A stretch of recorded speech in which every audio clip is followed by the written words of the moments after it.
Kembali lagi di webinar Anak Vokasi Zaman Now Mengenal Vokasi Lebih Dekat bersama saya Sahil Mulahela. Dan juga di studio ada Kapten Vincent Raditya, ada Mas Bimo Kusumo, dan juga di Zoom ada Pak Wikan dan juga Mbak Gita Savitri yang ada di Jerman. Dan kita sudah sampai di segmen yang terakhir, di mana kita akan merekap semua obrolan kita dari segmen 1 tadi. Dan untuk itu saya mau minta kepada Pak Wikan dengan hormat untuk memberikan closing statement kepada adik-adik yang lagi menonton saat ini dan juga mungkin kepada orang tua ataupun guru-guru yang juga sedang menyaksikan. Monggo Pak. Ya. Baik, kalau untuk closing statement, 1, passion, what's your goal, kemudian pahami pilihanmu. Nah itu penting. Gimana caranya? Tadi Mbak Gita ada mind map, saya nambahin diskusi, browsing, dan sebagainya. Itu nomor 1.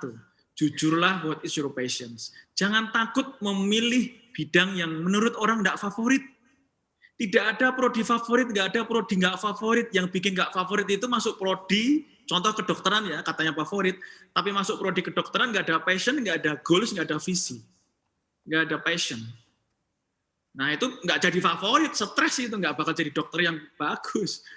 Begitu pula kalau berpikir masuk arkeolog misalnya, kata orang nggak favorit. Favorit asalkan masuk ke sana dengan yang jelas dan visi yang jelas. So be whatever you want to be, but be the best. Do what you love and love what you do. Next nomor 2, kalau memang passionnya analytical masuk S1, kalau passionnya hands-on masuk sarjana terapan.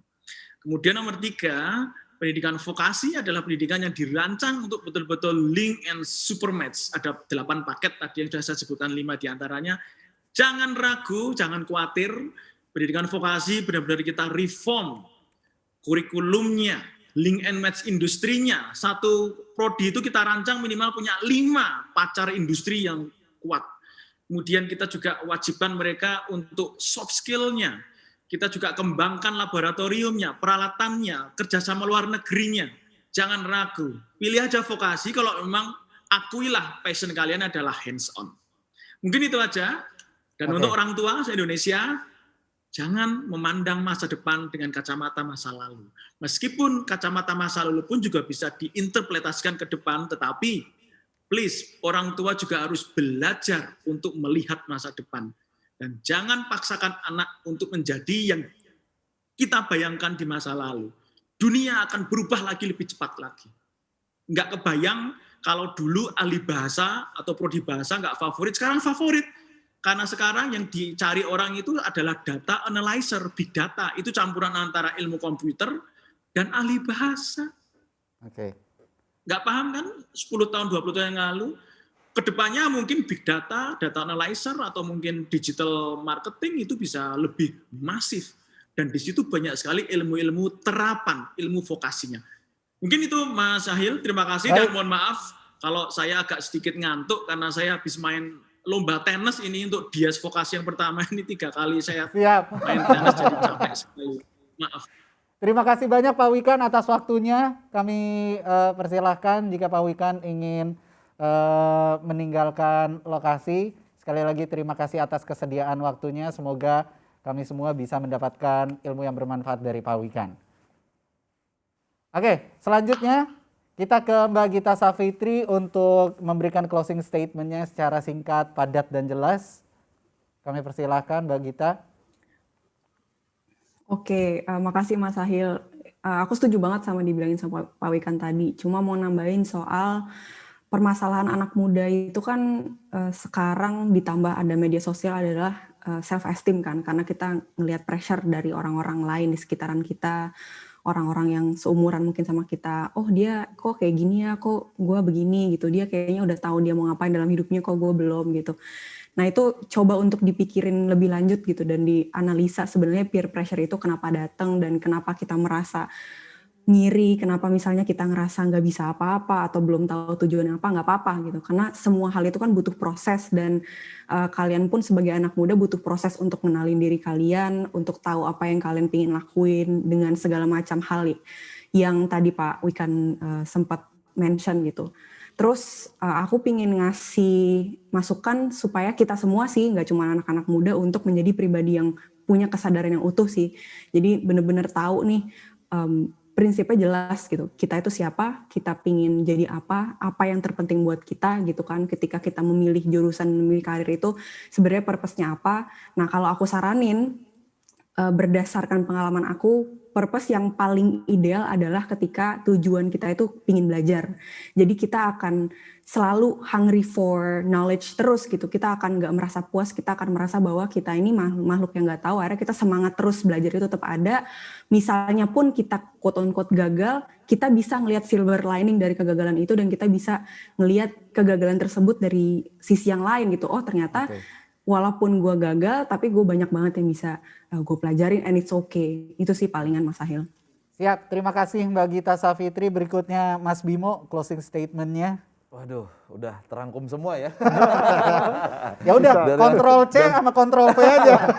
Oke, dari yang teknis sampai non teknis barusan Mbak Gita juga sudah kasih closing statement, tapi saya mau melengkapi saja untuk teman-teman yang sekarang juga sedang menyaksikan webinar ini, cerita sedikit, dan cerita ini selalu saya ulang-ulang di setiap saya punya kesempatan seperti ini karena ini adalah tanggung jawab saya.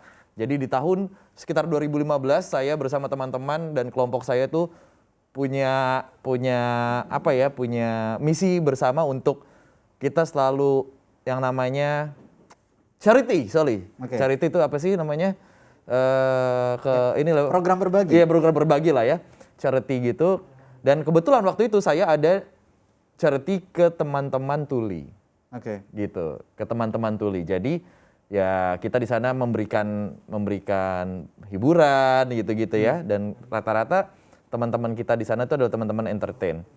Akhirnya ada satu orang di sana ditemenin, jadi setiap 3 sampai 5 orang di sana ditemenin sama satu interpreter supaya kita bisa saling berkomunikasi dengan bahasa isyarat gitu.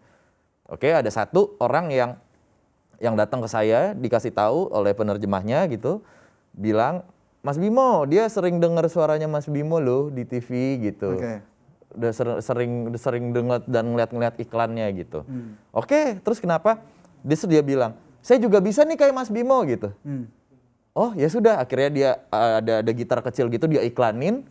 Dan setelah dia ngomong dan setelah dia beriklan dengan segala keterbatasannya gitu ya, maaf banget, dia nanya ke saya, gimana Mas, suara saya bagus apa enggak? Di saat itu, seorang Bimo Kusumo nggak mungkin jujur. Pasti berbohong dengan bilang, suara kamu bagus. Tahu jawaban dia apa? Dia jawabannya seperti ini. Tuh kan Mas, bener. Saya juga yakin kok suara saya bagus dengan bahasa isyarat ya.